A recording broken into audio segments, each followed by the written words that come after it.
জয় ভবা। গতকাল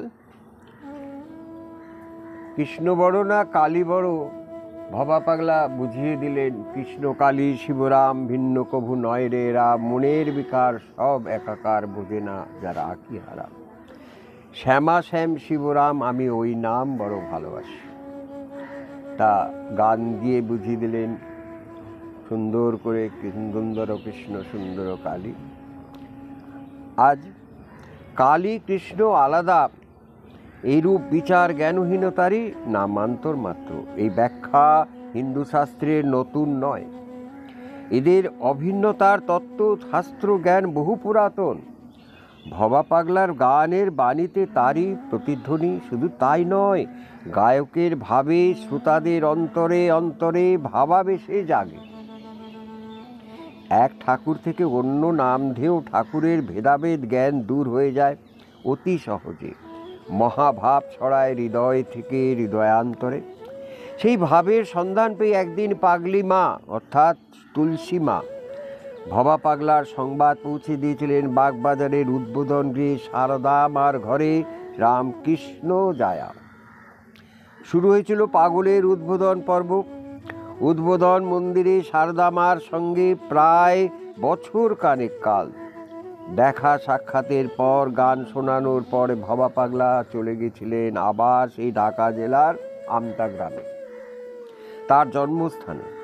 নাথের বাগানে জমিদার গৃহিণীর দূর সম্পর্কের আত্মীয়তার সুবাদে মন বৃন্দাবনের এই মুক্ত হরিণ শিশুকে আটগাছা সুতো দিয়ে বাঁধতে চেয়েছিলেন তার গৃহে, সেটাও পারলেন না। এরপর আমতা কালী মন্দিরে চলে এলেন। আমতা থেকে কলকাতা, আবার কলকাতা থেকে আবার আমতা। ভবেন্দ্র কিছুদিন শোয়াবাজারে দাদার বাসায় কাটিয়ে ফিরে এলেন জন্মস্থান আমতা গ্রামে। ভবা পাগলার বাল্যকাল থেকে যাতায়াত করেন আপন খুশিতে, মনের ঝোঁকে। উভয় স্থানেই চলে তার লীলা, চলে তার পুণ্য জীবনবোধের অদ্ভুত ক্রিয়াকাণ্ড, যার অনেকটাই মনুষ্যবুদ্ধির অগম্য।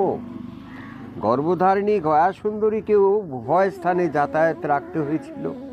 একদিকে তার ছেলেকে একা একা চোখে আড়াল রাখা তার বড়ই উদ্বেগের কারণ, আবার আমতা গ্রামেই তার মূল সংসার, জমি জায়গা লোক লস্কর সব দেশের বাড়িতে। বড় ছেলে বড় বৌমার অবশ্য যাতায়াত রাখতে হয়েছে কলকাতার আর দেশের বাড়িতে। আমতা গ্রামে কনসার্ট পার্টি একটা নতুন ব্যাপার। আমতা গ্রামে এবার এসে ভবেন্দ্রমোহনের মনে কিছু পরিকল্পনার উদয় হলো। সেটা কি? বাল্যবন্ধুদের মাতিয়ে তোলবার জন্য নতুন কার্যক্রম পত্তন করলেন তিনি নতুন উদ্যমে। একটি কনসার্ট পার্টি গঠন করলেন সমবয়সীদের নিয়ে। সেই কনসার্ট পার্টির এক সদস্যের কথা উল্লেখ করি, তিনি গিরিজাশঙ্কর রায়, ভবা পাগলার আবাল্য লীলা সঙ্গী। তিনি তত্ত্বসন্ধানীর প্রশ্নের উত্তরের পত্রে লিখে জানালেন 8ই সেপ্টেম্বর 1970 সালে কনসার্ট পার্টি যখন আরম্ভ হয় তখন আমাদের বয়স আনুমানিক 16-17 বছর। স্কুলে পড়াশোনা করি। কনসার্ট পার্টিতে ভবা পাগলা বাজাতেন বেহালা, আমি হারমোনিয়াম, মধু ও ভাসানী বৈদ্য বাঁশি, তবলা ও ঢোলক বাজাতো ডিগরালি বৈদ্য, আর খোল গিরীন্দ্র কর্মকার, মন্দিরা ও করতাল বাজাতো রমেশ সরকার। ভবা পাগলার আচার আচরণে ঈশ্বর আল্লাহ ভেদ। তার কনসার্ট এই হিন্দু ছেলেদের সঙ্গে মুসলমান ছেলেরাও সমান আগ্রহে যোগদান করেন অভেদ আনন্দে। শ্রীযুক্ত রায় লিখেছেন, কনসার্ট খুব জমেছিল, কারণ পাগল ছিলেন বেহালায় খুব নিপুণ। আজ এই পর্যন্ত। আবার পরেরটা আগামীকালে আসবো, আগামী দিনে আসবো। জয় ভবা, সবাই ভালো থাকবে।